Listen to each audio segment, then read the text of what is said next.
Okay, this is Taiwan Special, episode 1 for the week.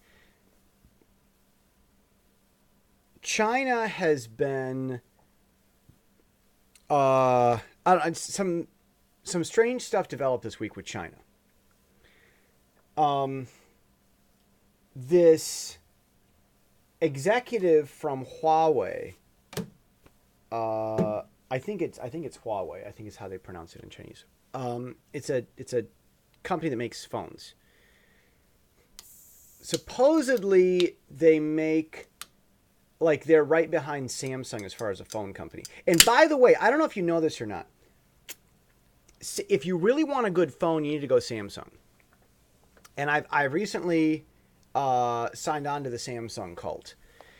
I mean, I've always gotten HTC stuff. I've got a Sony, an older Xperia. Of course, I modded it. I've had 3 different HTC phones, all of them flagship phones. HTC Desire V, it was a dual SIM card Desire. The HTC One, and the HTC 10. Not impressed. Very not impressed. Not bad phones. They had a lot of potential, but HTC was more concerned on trying to be cheap rather than trying to be awesome. And they wanted to have design without trying to understand customers that are, I mean, they wanted a design for high maintenance customers, which is like a luxury high-end phone. Like, they wanted to go head to head with Apple, but they didn't ask or try to study or learn or understand the eclectic, nose in the air, high-end, high-maintenance requirements or marketable needs that those high-end users demanded from their products. It was just, we're going to be nice in the way that we Taiwanese, in our ignorance of the West, think is what those iPhone users want. It wasn't, we're going to do market research and ask them. It wasn't, we're going to try to learn and understand them. And it's a child's view of a pyramid. A child might look at a pyramid and think that it's made out of paper. And so he makes pyramids out of paper thinking that they're authentic, and then is surprised that people don't want them because they're made out of paper. It's like the kid that ties his shoes wrong because no one taught him how. Taiwan is full of that all over the place. In fact, some of the internal problems in Taiwanese politics, the premier stepping down, them saying people are unhappy with the fast changes we made to the labor laws. Again, Taiwan and their companies make so many changes aimed at better cooperation with other countries, but they don't base those changes and directions on a deep understanding of the international people that they're going to work with. They just have their immediate snap judgment idea of it, and that's what they implement. Like their overuse of traffic lights to control intersections, far more than the West would ever use. And they don't have sensors in the roads. They're timed automatically. They're not based on, the light won't stay green if there's no cross traffic present. They don't do that at all. And it never occurred to them that there would be a sensor in the road, because when they look at the pictures, they didn't see one. They don't know. Americans know that cutout right by all the traffic lights has a mass detector underneath it in the road. And because they can't see it in their first snap judgment, they don't think that it's there. And so that's been going on with Taiwanese governance. That was going on with HTC. And right now, Taiwan has a bunch of internal politics problems. So along with that, HTC, back to what I was talking about, is nowhere near as good as they could be. And I've been in Taiwan 10 years, and I have something to say about this, as the back of my shirt here says. And by the way, I'm going to be moving to a new shirt here soon. So if you want to get this shirt at the discount, introducing the Taiwan Special, because I have something to say about this. You want to get this at a normal price instead of a high, unavailable price. No one's ordered any yet. Not a single person's ordered one. So that's fine. But the price is going up. Maybe you don't care, but you've been told. You've been told. Get them now, Jesse.coffee shirts. The situation with I mean, I've understood the Taiwan HTC phone.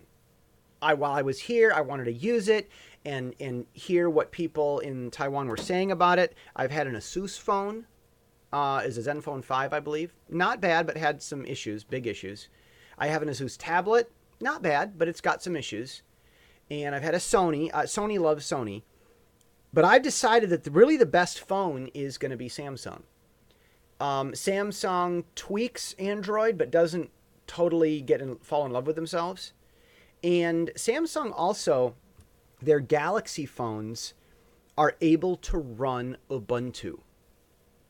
And that means that all of your Ubuntu developer software, all the things that you would use open source Ubuntu for, you can do on Samsung. And I understand this because I've been in Asia and I watch the developing stuff happen. I'm also an Ubuntu developer. So if you're going to get a phone, get Samsung. Don't get Apple. Sorry.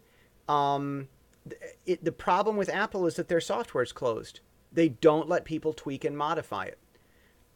They have ultimate control. There's no transparency for how their software works.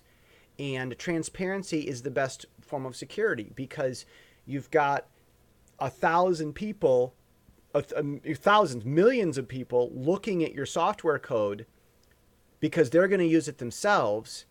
And if anyone finds a small problem, any one of those people could write a quick fix for it.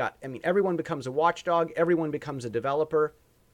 And software is very secure, and that's why Linux is so secure, which is what Android's built on. So Apple doesn't want to be open, and there's just too much incompatibility. It's all things Apple, and it doesn't reach out and connect to the rest of the world. Samsung actually contributes a lot of software to other companies. So Samsung is really the company to go with, their large phone maker. Now, Samsung has more phones than this Huawei company, but this Huawei company is right behind them as far as being a global phone manufacturer.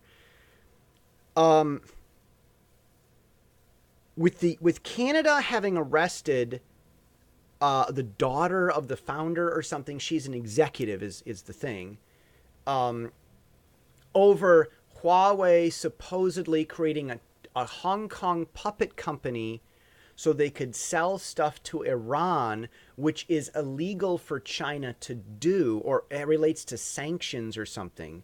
And so it was devious, and it was deviant, I suppose. It was a lie, which is very typical in Chinese culture. And it's I'd say not just the social culture, but the socio-political culture, where emperors exert such ultimate power over the people and they just change laws whenever they want to, so the laws cannot be followed, and everyone is defined as a criminal by the lawmakers. And so in that culture, of course everyone's just going to lie. First, even if there's no reason, the first thing they do is lie about it. And that, of course, that kind of stuff was going to happen sooner or later. And see, the thing is, China should have seen this coming, but they're just accustomed to lying everywhere, living by double standards. I mean, it's Thrasymachus. You don't say stuff, you don't talk about morals because those matter. You talk about it because those silly moral people care about that nonsense. Okay, like it's the psychopath. Like that is how psychopaths view truth and honesty and morals. And you have that type of a psychology. I've dealt with these people trying to have me deported based on a lie in front of the government in Taiwan. I've dealt with this. And I asked people afterwards, why would they do this? They said, because of that Cultural Revolution stuff. It's this old thing in Chinese culture. Lying is the first option. They do it when they don't need to out of habit. And it's not just China culture, but the Chinese culture. We have English-speaking culture around the world and in British and in American countries and so forth. Well, there's only one American country, but there are British countries. Well, what's happened is this Huawei executive got arrested, and this is going to be a massive, massive game changer in and around the region. This is big, big stuff. This is big, big stuff because China's reaching a new level of irritation with the West. We're so kind, we're so friendly, and then all of a sudden, we nip, we nab, we take this thing from China that China never thought would happen. They made the puppet company. They lied about it the way they do with all the stuff they lie about. In their culture, no one would ever catch them doing that or go after it. And we just so easily, oh, you're under arrest now and don't get bail. We're not sure. We're not sure if you get bail. We'll decide when you get bail after you're extradited to the United States. That just up and happened, and China didn't see it. And China's feeling sucker punched. They feel like they're getting punched from random directions by an invisible assailant. And it's just irritating them. But meanwhile, the U.S. walks up and friendly with Trump, China and the U.S. are calling off this trade war thing. Trump and Xi Jinping are getting along at the summit and everything. And while they're at the summit is when this lady gets arrested. That's the thing about it, while they're at the summit. And so China is just getting more and more irritated about stuff like this. All right, I'm going to talk a little more about this tomorrow. So we're